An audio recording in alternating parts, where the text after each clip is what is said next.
So the theme this year is connectivity. Most of what we're talking about will have some underlying theme of connectivity. And so, at the end of the day, that's why we're here. We want to help you make connections. Obviously, we want to help you make connections here. That's why we only have half as many seats as we need for everybody. So everyone's supposed to sit on someone's lap. If you don't know, make the connection. Let us know how that goes. So every year we do this, and part of the reason, you assume the reason is so that you can get informed and see all the different things that we do. When you choose to work with our responsibility is to stay ahead of the curve, to think in advance of the things that are going to be in demand, how to help you prepare yourself so you can sell more real estate. This actually helps us astronomically because it requires that every department come together and create a showcase for what different things that they offer you. So it's as much as for us internally as an organization as it is for you as an individual broker and also for the culture of the organization. I'm going to use my favorite word, incredible, early. This is an incredibly important event, maybe the most important event that we do every year, because as Thad said, it helps us as an organization get better by all of our departments coming together to put this together. They learn the things that they do well, and they learn the things that they need to work on. For us, it is a wonderful opportunity to get in front and have all of you come together. We hear every year people meet new people, make new friends, make new business connections, and to us, that's really what it's all about, because we want to foster that sense of community within the organization and with all of you, because you are who make us who we are. And by having you get to know each other, create relationships, it's going to make you stronger from a business perspective. It's going to make our company stronger, and we're all going to enjoy being here a little bit more. Yeah, we embrace growth. There's like a couple of conditions. One of them is that if your values change while you're growing, growth is not a good idea. So on our end, we're still interested in growth. We're still interested in perfecting our product as long as the reasons why we're doing it and the choices that we make on how we serve don't change. If those don't change, we feel like we can do effectively almost anything. And also if we're enjoying ourselves. So including celebration into this with the massage and the food, etc., is a big part of the event also. Growth, as Thad said, growth for us has been critical. It's been critical to helping us survive in the downturn. It's been critical for us to continue the success of the organization and for us to be able to provide these things to you. Despite how much we grow, we do not want to lose the personal touch and the personal feel of the organization.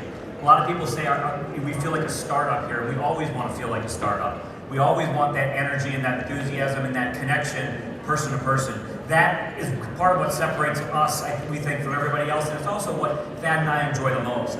So we will remain committed constantly, forever, to make sure that we maintain the culture that we've created and that we all serve you in every way we can so that we continue to get better and better while still making it feel like the community that it's always been. And so there were a few things that we figured out when putting together the Expo that we wanted to work on over the last 60 days of the year in preparation for spring market next year.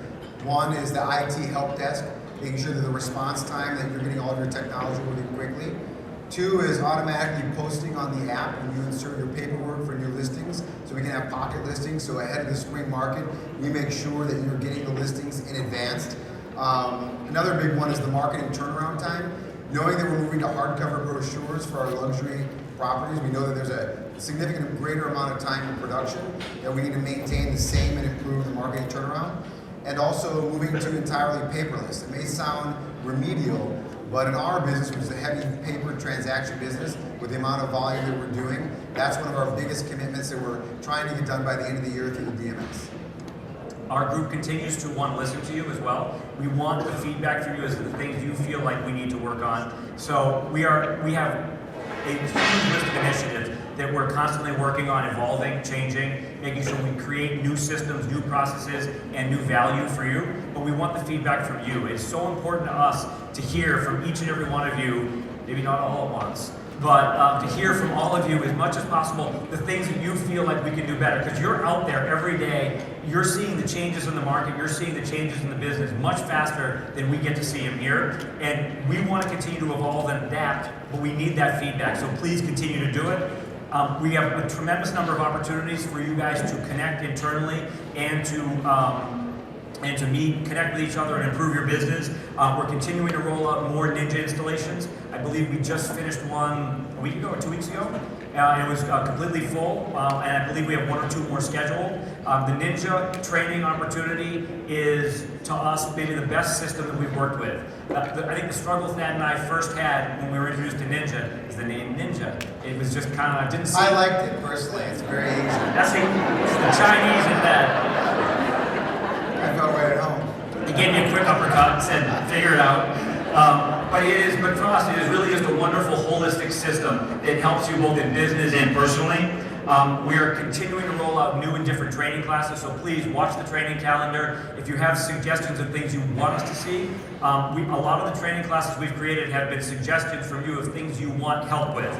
Obviously, our Expo every year provides you with a great opportunity to connect with all of us, and then we are rolling out, and Thad talked a little bit about this, the Distinguished Speaker Series.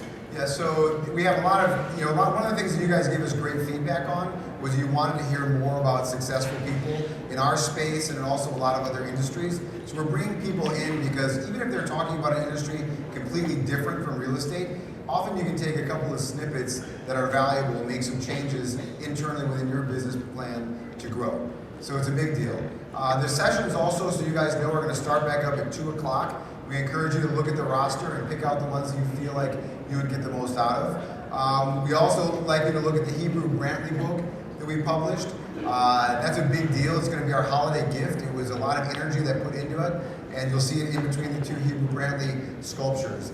And then at, I think, 3:30 or 3:45 is Terry Watson going to be here. 3:45 at the end of the day to close out. Terry Watson will be here talking about how you can remain valuable to your clients post-transaction, and just talk about, in addition, how to increase the same theme of the day, the connectivity within your business. So really, we want to bring up our featured speaker of the day. I'm going to have Thad introduce him because he knows him much better than I do. But we are extremely pleased and honored to have Howard Tullman join us today. Yeah, it's funny because when people ask me, some people always ask, who is your mentor, what do you read? I always tell them I haven't read a full-on book in decades. There's no person that's written a word, that's written more words that I have read than Howard. He is somebody that if you look at his history, the things he's accomplished are really unbelievable. I think he started and exited 17, 18 companies. He's currently the CEO of 1871. And I think that if anybody pays attention to technology in Chicago, it went from black and white to Technicolor the minute he took over. And I think that's a direct reflection to his history. He posts a lot, he writes a lot. He's a serial entrepreneur. He's got one of the most amazing art collections in Chicago, which I only bring that up to his diversity, which I think speaks to the complicated mind that is inside of his skull. So for me, when he writes something, I pay attention and I read it, because even if it's something that I'm not focusing on, I can find a hidden meaning that he inserted there, either intentionally or unintentionally, that has helped us grow as an organization. And he doesn't know this, but he's very inspiring, at least to me personally, and he's helped us come up with a lot of ideas to help form At Properties. So with that, it's an honor to hear Howard Tullman. Thank you, Thad. Thank you. I'm really excited to be here. The massage chairs reminded me that not so long ago, Thad and I went with Governor Quinn to Israel, and we stopped in Paris. There was a layover, and as we were reboarding, nobody could find Thad. Of course, he had gone off to have a massage at the airport.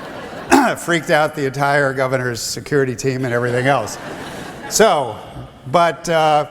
I don't know, we spend a lot of time at 1871 talking about culture, and we say it's great for people to have a good place to come to work, but they have to have a reason to come to work, and the reason is to make a difference. And I love the At Properties culture. I love what you guys are doing. It's really exciting. And so it's exciting for me to be here. And I'm going to talk to you about what we do at 1871. We have about 425 startups, and the ages of our entrepreneurs are all over the board. I'll talk to you about that in a minute. We have 1,600 people a day that come to one floor of the Merchandise Mart. We're just getting ready to open an extension of another floor right upstairs and building a staircase. But we build the future, and so that's really what I wanted to talk to you about today. First, let me make a suggestion when you're making predictions. Do either a number or a date, but not both. It turns out to be much better because then people can't really figure out how to hold you to anything. Here's one of the things that we found that's really exciting, but that's also sort of interesting. We tend in the short term to look at technology and think, oh my God. And it turns out that it doesn't have the same kind of impact in the short term that we think it will have, because it takes a while for things to sort of get through the filter. But over the long term, these are the things that change our lives. And when you look back not too many years, it was probably just a decade ago that virtually everything that we take for granted today was invented. And so, we know that basically, we know where a lot of us are headed, but we also know, as I said, that there's this whole idea that it takes a while for the distribution to occur. One of the things that 1871 that's so exciting with new technologies and with a lot of the technologies you saw during the early part of the Expo is that it used to be the case that you could have any two, and anybody who's built any property understands this. The contractor comes in and says, I can have it on time, on budget, or straight. And we're like, well, do we really have to make those choices? And it used to be that that was the way the world worked. Today, we have a different set of opportunities, and those opportunities are basically that with technology, with the requirements for capital being so much less than they used to be, we don't have to evaluate these crappy choices. We can actually have it all. Now, to do that, and when people come to us and say, I'm settling, or I'm going to do part of what I think I should be doing, or things like that, we don't say that that's a failure of resources or of dollars and cents. We say that's a failure of creativity, that they didn't spend enough time, they didn't do their homework, they didn't really apply themselves to the problem. Because today, the great news is you can do just about anything. One of the other things that I like so much about that is, and this is the old definition of insanity, everybody sort of gets this. It's like if you keep doing the same thing in the way you've always done it, there's no reason to expect that something is going to change. But that's just sort of the version 1 idea, because if you're only looking at the people around you and the way that the people around you, your competitive set, are doing things, you're not going to make the jumps. You're not going to make the things that really take you as an organization into the future. So we don't just look around, because honestly, we don't want to be restricted by the things that have only worked for the people in the past, because that's the best they could do. That's not the best that you can do. You can do anything today. And so, basically, the people who are changing the world, the people who here know a lot and just ignore it, are the people that are actually getting the stuff done. And that's what's really so exciting. So here's the deal. Whatever we're doing today may or may not bear on tomorrow, most likely not. We don't have a lot of sort of step things. Things are going to just blow apart, and they're going to blow apart in a variety of really exciting ways. And so the way we phrase that is that the future isn't going to be a little step forward. It's going to be leaps forward, and those are the opportunities in every single business. There are no businesses left that technology isn't going to change and inform. At 1871, we have a bunch of people that are super enthusiastic and slightly deluded. That's part of the definition of being an entrepreneur, apparently. Because here's the deal. If you knew how hard it was going to be, if you knew what you were supposed to do and where the rules were and the lines and the lanes, then you probably couldn't invent new things and different things. So we call this the ignorance curve. And I was just with Bill Rancic recently, and he was talking about why bumblebees fly and how shocking that was to all the physics professors in the world, because they're just too heavy. Their little wings shouldn't lift them off of the ground. But here's the deal: nobody told the bees, apparently. And so the bees figured out a different strategy. They don't fly like airplanes with huge wings. They fly by rotating their wings in a completely different way, and that's how they're able to lift off the ground. And what entrepreneurs do, most simply, is they look at the way things have always been done, and they take a different tack. They have a different perspective, and that's what change is driven by, and that's what's so exciting about change. And by the way, it's not age-bound. I'm probably the oldest person in the room, but we find that we have entrepreneurs of every size, shape, and change. This is one of my favorite. I love her pearls, by the way. So she walked into a bank not so long ago in New York and said, I'm taking a week-long cruise and I need to borrow $10,000. And they said, well, we don't know you from Adam. You know, you seem like a polite enough lady, but we don't know you. It's not our custom to lend $10,000 to random people. And she said, well, I'm very well known in Scarsdale up the road, and I also have collateral. I have terrific collateral. And they said, well, all right, now we'll reconsider. And they lent her the $10,000, and off she went. She came back in a week, said the cruise was great. She gave them their $10,000 back and $6.10 in interest, and was walking out the door, and she got her keys, and they said, one thing, you know, we called your bank in Scarsdale, and they would have lent you $50,000. You're a great credit. And she said, yeah, but where could you park a car in New York for a week for $6.10?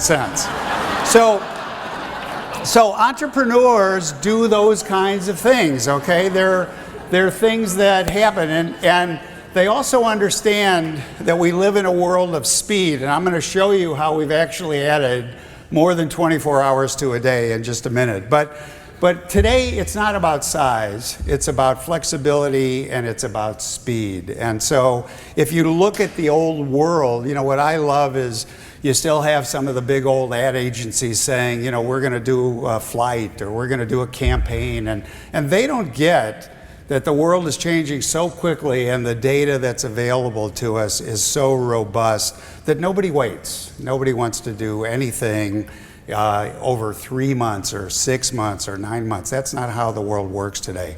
And so in our world, we have sort of two basic ideas. One is this idea of go ahead and do it, because regulation lags innovation by decades sometimes, and it's really something that we can't wait for. And so we think of that as Uber. And Uber continues to just explode in terms of what's going on out there in more than 58 countries already.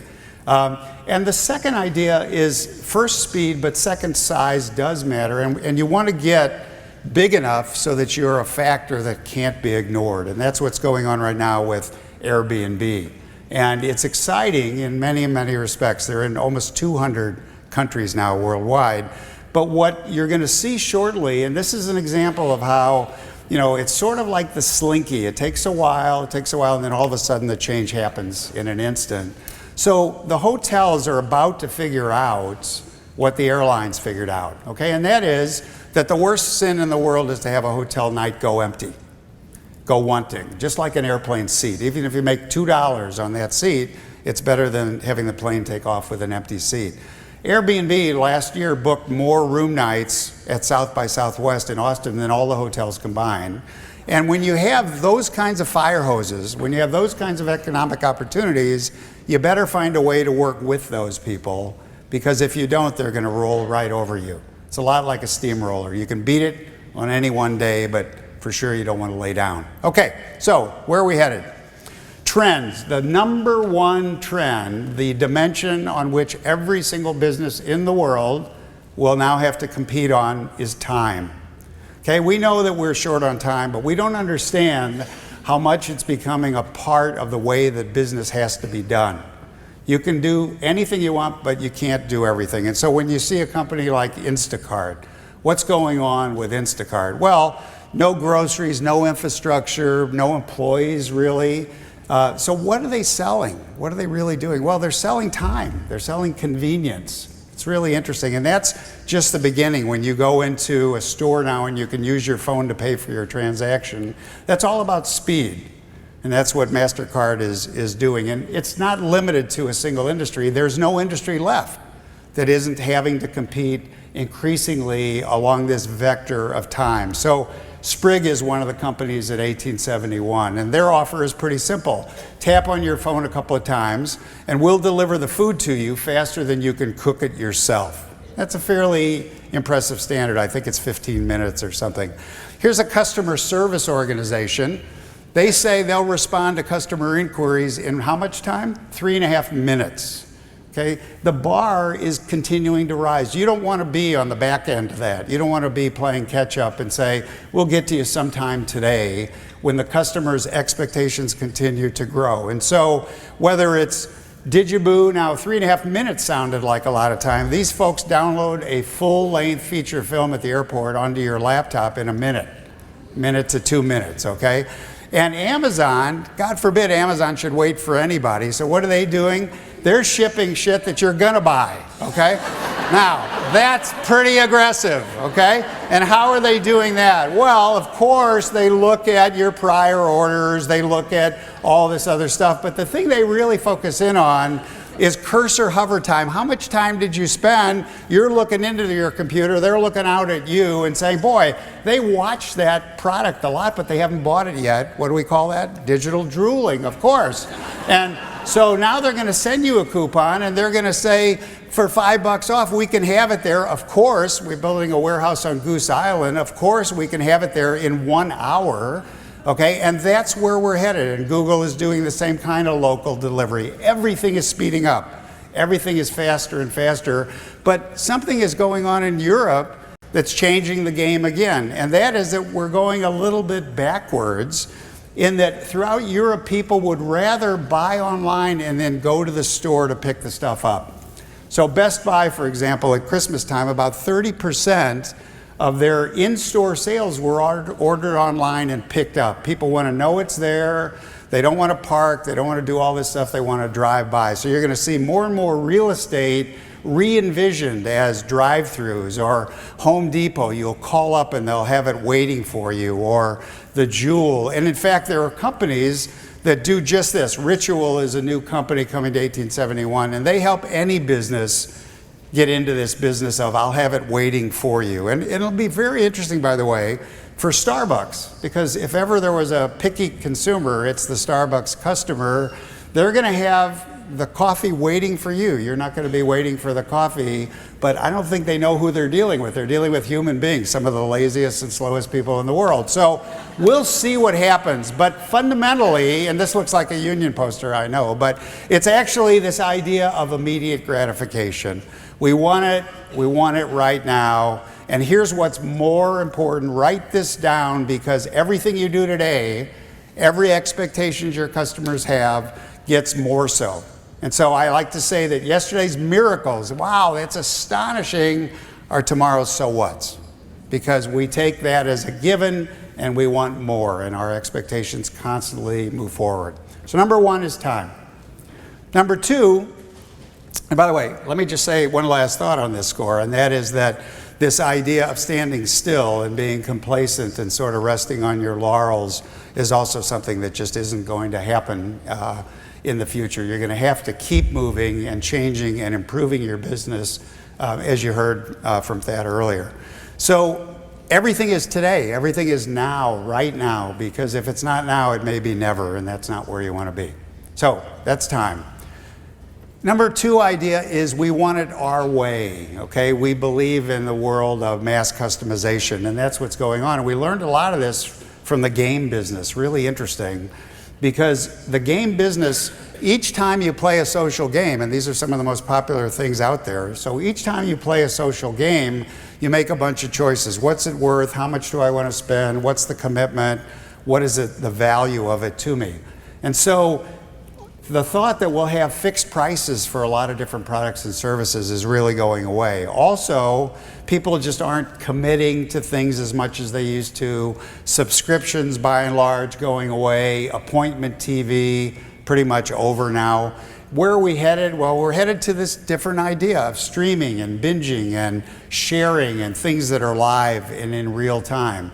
And to give you just an idea, right now, a lot of us are streaming, but by the end of 2015, more people will be watching streamed on-demand video than broadcast TV. And that just gives you some idea of where we're headed, because we want to be in control.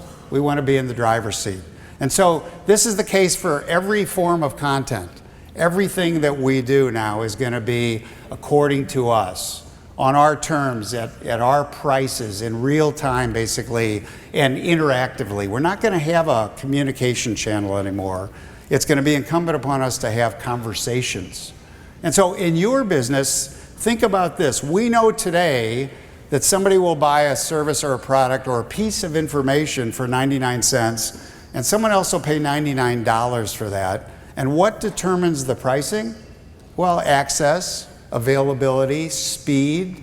So if you're a stock trader, your idea of price and time is a lot different than if you're writing a book about stock trading 2 years later. And that's what's going on. And in the game space, we know that kids won't pay $5 a month on a subscription basis to have as much gameplay as they can have, but each month they spend about $25 doing it by the byte. And so we know the demand is there, but they just don't want to make the commitment.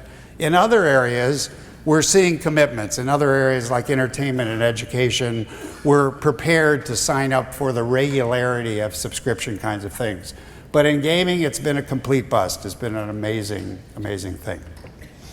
So the third idea is a new currency, and that currency is called attention. Because we can control everything else, but getting someone's attention and holding their attention is the most challenging thing that's going on today, bar none. Because we make time for what we're interested in. And to give you an idea of just how critical attention is and how different organizations are starting to respond to this kind of thing, look at the humble Tic Tac, okay? These guys were so afraid in this competition for attention because you're competing for everything. You're not simply competing against, say, a competitive set. You're competing against FaceTime posts, against tweets, against email, against all these kinds of conversations. So what did the Tic Tac folks do? Well, they designed a Tic Tac that changes flavors mid-suck. Okay, now, let's think about that for a minute. First of all, they thought they'd be tired. Second of all, it's only a Tic Tac. It's not even a lifesaver, for God's sake. It's a crummy Tic Tac, and they were afraid that these folks would get bored in the meantime. Now, you know, again, location used to be a huge thing. It used to drive a lot of stuff, and so did sort of these old rules. You'd touch a prospect 6 or 7 times in order to turn them into a sale. Today in the web world, 3 times that. So much noise, so much clutter, so much mixed messaging going on. So what do we have to do today? Today, we have to pay for attention. And how do we pay for attention? Well, it's pretty simple, actually. Save me time, save me money, make me more productive, make me a better decision maker in your business in particular. Make me a better decision maker by giving me comparables, by giving me all the tools I need to be really smart. And lastly, and this didn't exist until a few years ago, improve my status. Status is something that started roughly around the time of Facebook, about 11 years ago, when the web became personal. The web used to be about links and anonymity, and then Facebook made it personal. And now all kinds of behaviors are changed in businesses that are focused on badging and list making and leaderboards and status. And that's an important consideration. It's changing the way the consumers behave in a lot of respects. But the other thing that's important to understand is why we buy things, why we contract with people, why we choose a given service or a given provider over others. It's rarely about purely price. It's about this calculation that it's worth more than we're paying for it. And here's what's interesting, that's not always dollars and cents. There are a lot of other considerations now that enter into these purchase decisions. Let me just give you an example. So this is Coca-Cola. Last year was the first year in about a decade that Coke's sales domestically rose. And they rose because of this campaign, because they put people's names on the bottles. And what were they selling? This is sort of embarrassing for Coke. They weren't selling the Coke, they were selling the bottles, for God's sake. But what they were really selling is connection. They were really selling the fact that buy some of these and give them to a friend and give them to your parents and give them to your brothers and your sisters. So completely shameless, but a clear understanding that there are other ways to connect and engage with the consumers. It's not simply about the product. It's not simply about the service. And I mentioned before to you this thing about time. So attention turns out to be not a zero-sum game. Attention turns out to be something for better or for worse, and I think it's for worse, that multitasking has changed. And so when we say that you can do more in a day than a day's worth of time, I feel a little bit like it's the producers. You know, it's the movie where, you know, they sold 200% of the play and hoped that the play would fail, much to their surprise. But here's what the day looks like today.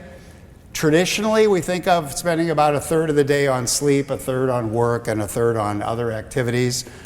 Basically, The truth is there's about 31 hours in the day. And the reason for that is because we spend about 11 hours on media today. 11 hours, some of it at work, some of it in everything else that we're doing. But when we measure the total consumption of media and technology today, and we add up everything else that the typical consumer is doing, it's more than 24 hours a day. And that's just the beginning of what's going on. Now, when you're trying to reach that consumer, it turns out that the context in which you're launching and making your communications is more important than the content itself. And we know this from kids, right? We know this because if your kids aren't listening, you can share with them all the wisdom in the world and it won't really matter. And so being out there, capturing attention, hitting people in the right context is basically what's replacing advertising. Traditional channel advertising isn't doing much of any good for anybody. What we describe it as is smart reach. And what does that mean? It means I'm going to deliver engaging, relevant content to you at the right time, at the right place, and totally customized for you, whether it's in basically any environment. What do we need? When do we need it? Wherever we are, without asking. Places, businesses, products all start to tell us stories now and supply additional information and broaden our experience with those objects because they'll become increasingly intelligent objects. So it can be in the waiting room, Context Media, a great Chicago company, in the waiting room at the doctor's office. It can be, amazingly enough, in the line while you're about to pay for a product or service. You can now buy a gift card online in the Raise marketplace. Magic Tags is one of our 1871 businesses. It makes objects talk and share information with you. And all of this is enabled by a pretty simple idea, and that is that we're constantly connected, so in that context, a lot of this commerce takes place. And so in the world of connectivity, it's changing again. Not so long ago, there was television, one to many, and basically today there's mobile. And if you look at the difference, today the evening news commands about 22 million viewers, and Facebook every single day has 160 million people on Facebook. And that's just directionally where we're headed. That's not over yet, because the kids are constantly connected, and the kids dictate everything, and we're not so unconnected ourselves. Every day we look at our phones about 163 times a day. Now, if you don't believe me, and don't do this now, but just write this word down, Moments. It's a very interesting piece of software for your iPhone. It measures how long you were engaged in the course of the day with your phone, and the numbers are frigging frightening, okay? That's all I can tell you. And so it's very interesting, and so, you know, it's a parental aid and a variety of other things as well. But here's the deal. We're all tracking, we're all creating this enormous amount of information. It's changing the game in retail. Okay, for the last maybe 10 years, the online guys had it all going their way. The bricks and mortar people were playing catch up because the online people knew who they were dealing with, and the bricks and mortar people really didn't. And so what's changing because of the phone and because of connectivity is we can now watch you in the store. We can now see whether you're reacting to an end cap. We can see basically whether the window pulled you into the store. We can see how long you spent in the store, whether you're a returning customer. All of this data is now available, and because you're connected, we can track all of that activity. And of course, when you come into the store, that's the opportunity to offer you purchase opportunities and things like that, couponing. And you know, this is another thing. It took us about 50 years to figure this out, but jamming the coupons at the bottom of the grocery bag as you walk out of the grocery, probably not the smartest idea in the world, okay? So what are we doing instead? Well, now your phone will tell you time-specific opportunities to take advantage of discounts, couponing, other kinds of opportunities, all right there, okay? All right in your phone. And we're gonna regard that not as interruptive or burdensome, but as valuable. And you've seen some of this already. You've seen this when you go to the checkout counter at Best Buy and they say, you've got some points, do you want to apply your points to your purchase? And of course you're grateful and appreciative for that kind of information, and all of that kind of information is now available. And it's not simply in the stores, okay? We can project these offers into the mall. We can do it at the train station or the bus stop. We can do it at the sports field. And again, these are static opportunities, but let me tell you where we're headed, okay? In the casinos, we're now putting these on the trays of the waitresses to make sure that they're serving the big spenders and not the penny slots, also on the maintenance staff. But here's something that's even more amazing. We're putting them on the NFL players' pads, and this measures everything that they do during the game. And here's what's frightening and exciting at the same time. The coach isn't going to pull those guys out of the game because the coach thinks they're tired. The computer is going to say that on the last 3 plays, that guy didn't get off the line fast enough and get to his assigned position, because the computer is going to be measuring every single step, every single action. And that's just the beginning. And who could be creepier than that? Disney, of course. Of course. Disney is demonstrably creepier than that.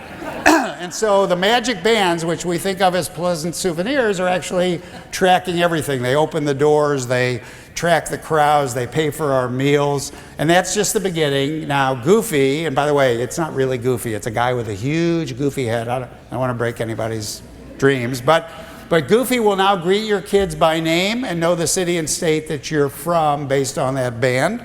And that's just the beginning of how this connectivity is going to personalize just about everything we do, every experience that we have. We think of email. Email's going away.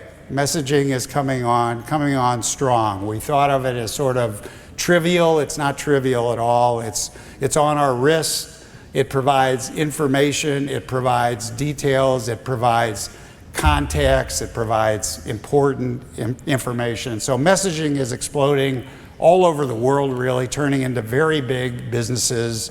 And this is the way we're headed. There are messaging services that are new that we've barely even heard of in many cases that are enormous. There are new versions of messaging services that are doing another important thing, which is giving us answers. We don't really want our phone to give us 4 million links and 3 million ads. We want our phone to give us answers.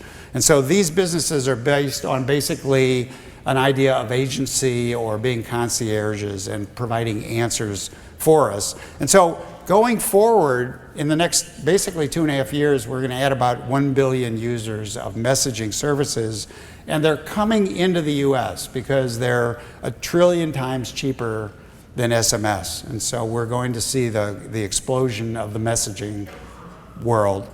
And all of this depends on one simple idea, which is data, not big data, which you hear about all the time, but really little data. Individualized, personalized data is coming in ways that are going to inform everything we do. And again, in your business, in any business, you can extract enormous amounts of information in very interesting ways. There's a website called basically Hash Lunch with about, as you can see here, about 29 million images from folks that ate lunch and sent a picture of what they were doing at lunch, where they were doing it. And that's the significant thing, because now by mining that, we can tell everything we want to know about those people: interests, preference, location, time of day, all of that kind of information. And so what that's permitting us to do, and again, it's permitting us to do some very interesting things. If we know a certain consumer behaved in a certain way and did X and Y, we now have the ability to an extraordinary extent to project whether or not they're likely to take an action similar to somebody that we treat in the same way, somebody that we put in the same bucket. And a lot of that is coming basically from this idea of digital information and the ability to basically focus on just a couple of things, which is that the web is not about inexpensive contact and not about immediacy. It's really about measurement and accountability. And so as you go forward, when you talk about healthcare, you talk about education, you talk about any kind of service, 2 words are going to really be material: transparency which is that every consumer, every customer will have a pretty darn good idea of exactly what you do, and efficacy, which means they'll also appreciate how well you do it. And if you do it really well, they'll stay, and if you don't, they'll find somebody who's doing it better. Doctors have no clue about this.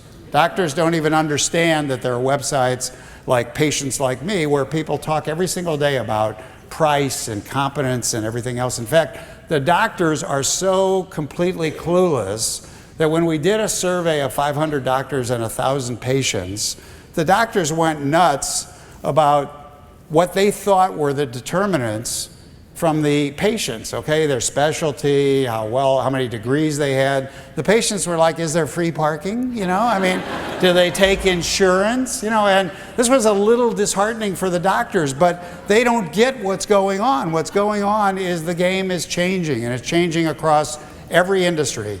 So what we're seeing now is another big change, and I mentioned about advertising before, but in the old days, we basically used some of these big populations as proxies for commerce. So we'd say if we advertise a bunch there, we're going to drive some commerce. And what's changed is we've closed the loop. The payment systems now are integrated, so dollar for dollar we can tell exactly what a spend is going to generate. There was this great guy named John Wanamaker who said half his advertising was always wasted, he just didn't know which half. So today, that's sort of shame on you, because today we can measure the impact. This is Ticketmaster. Ticketmaster has grown substantially. One of the things that we hear more and more is how quickly these concerts sell out, and here's why. Okay, because Ticketmaster is now informed by Facebook, which means they bought the Facebook data sufficient to let them know. And here's what's going on this slide. Kids can now tell which of their friends are going to which concerts and where they're sitting, and that's why these concerts are selling out in 10 minutes, because the level of information has driven a new kind of commerce. You don't even have to tell your parents whether you're going to the thing or not.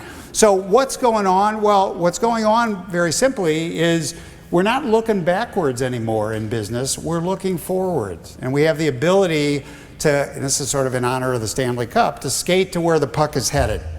And how do we do that? Well, Target does it all the time. This was a dad bitching about his daughter getting maternity ads, and they said, maybe you should speak to your daughter, and of course she was pregnant. Or this poor guy watched a couple of Broadway musicals and his TiVo thought he was gay, so he had to watch like 3 football games and a couple of Army movies. You know, you want to get ahead of it, you know. Or Google today says that their ability is more predictive about real estate trends than the industry professionals themselves. Or the scariest one of all is the credit card companies, and they're getting ahead of prospective divorces. How do they do that? Okay, well, same city hotel charges, flowers sent to a place that's not your home. Apparently we buff up a lot when we're looking around, singles bars. Now, why do they do this? Well, they are perverts, let's be clear, but that's not why they do it. They do it because they've learned that as soon as you decide to get divorced, that all those charges on your credit card were incurred by your soon-to-be ex-spouse, and so they literally taper the spend down when they see these kinds of signals. Pretty scary. But that's the kind of predictive data, that's the kind of information that's coming. Now here's something that's really bizarre. Nobody wants to own anything these days. And certainly what we're seeing is a world where experiences are more important than things, where utility is far more important than possessions. And so this starts with this idea that you don't have to own something to take advantage of it. But also it's a desire we have now for different considerations. So we much prefer distribution, mobility, all of these kinds of things to quality. We used to care what music sounded like. Mostly now it's whether we can take it with us, get it quickly, and whether it's portable. Same thing with photographs. You don't see anybody with these big old phallic SLR cameras anymore, you know, except Mitch. That's because you can't really share those things. You can't distribute them. You can't be in the moment in the same fashion. So today people are happy to use things and then discard them. You know, and I like to say nobody ever washed or rent a car. But the idea is what's coming is a huge new idea Uber with no cars, and Facebook with no content, and Alibaba with no inventory, and Airbnb, no real estate, or crowdfunding. What's going on? We've raised millions of dollars at 1871 for our businesses through crowdfunding. It's basically a bank with no money. It's the crowd. And so this idea, we just had not so long ago a sale in Chicago, a great company, logistics company, no trucks, okay, just information. And so what's going on is a world of constant change. There are no industries left. There are no businesses left that won't be Uberized in some way, okay? And the only test we've come up with to predict what's coming next is you have to ask this question, and this only really applies on the West Coast, which is, what's my mom no longer doing for me? So we think we're gonna see like Uber for toothbrushing occasionally, services like that. Those of us who travel a lot and know how the overheads are shrinking, this is a pretty amazing business, okay? It's called Duffel. You give them some of your clothes and they put it in this box or this little duffel thing, and then they ship it to where you're headed, so you don't have any carry-on. It's delivered by FedEx to your room. When you're done, you put the dirty clothes back in the duffel. They pick it up, dry clean it, and put it back in their warehouse, basically, and have it standing by for your next trip. And now, that's just the beginning of how time and convenience and speed and portability, all these things are coming together. But this is not really about sharing. It's really about the fact that all of us have excess something. And so whether it's time or skills or possessions or space or talent, what we're seeing is more and more businesses growing up about our willingness to share the excess that is part of our lives in so many ways. So you can get chores done, you can get logos made, you can get tasks done. And look who the folks are here: retirees, stay-at-home moms, people who are place or location challenged. All of those ideas play into this thing. And then the last thing that I'll leave you with is this idea of things. And we don't call it the Internet of Things anymore. We call it the Internet of Everything, because what's going on is that objects that we take for granted every day are going to change in amazing ways. This is something you throw into the dryer and it calls your phone when your load is done. These are glasses that watch your eyes instead of a mouse. And so you can drive a wheelchair just with your eyes. Because you've already eaten. This is a fork that my mother would be so proud of. If you're eating too fast, it vibrates. So not only does it make it hard to get the food in your mouth, but it's sort of subconsciously signaling, hey, slow down, okay? And then this is a spoon, and it works the other way. What it does is it offsets the tremors in Parkinson's folks so they can get the food in their mouth. This is a belt that varies its tightness during the day depending on how much you ate. This is an umbrella that talks to the Weather Channel and says, take me today for sure, okay? Or pill bottles that talk, okay, increase compliance. This we call the light at the end of the tunnel. You swallow this instead of a colonoscopy. And then lastly, this is a wallet, but it knows your budget. And so as the month goes by, it gets harder and harder to open the wallet, okay? So, big trends: experiences, not things, constant connectivity, branding, everything engaging, tracking, feedback, all that kind of stuff. Thank you very much.